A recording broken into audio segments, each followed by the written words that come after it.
These are among the people the UK government says could benefit most from life outside the EU. British business leaders keen to further increase trade with China. I think it's a double-edged sword. I think that if Britain eventually gets a bad deal with Europe, it will affect the UK's attractiveness to all investors, including Chinese. So let's hope for the best.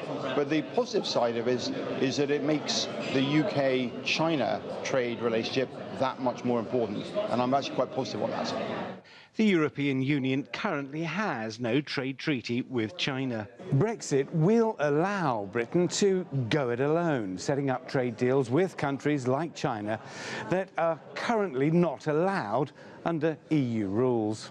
The chairman of the China-Britain Business Council says that offers potential opportunities. Well, what I think Brexit has done is focused not only business leaders but the British government on the bilateral opportunities that are out there between China and the UK, and where we're really only exploiting the tip of an iceberg. So, you know, without saying whether Brexit in a wider sense is good or bad, I do think on China-UK it's focused the mind, and people are now thinking much harder about all that can be done together. Not everyone's so optimistic.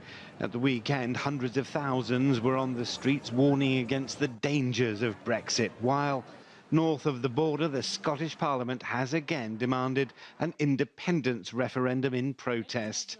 Prime Minister May is firmly opposed, talking up instead Brexit benefits. Indeed, we are going to take this opportunity to forge a more global Britain, the closest friend and ally with Europe, but also a country that looks beyond Europe. Scotland, though, is something of a worry for Theresa May. It means she'll be fighting on two fronts, arguing to stay in one union while leaving another, and that over the next 2 years of haggling over trade with the EU, she'll also be trying to hold together the country.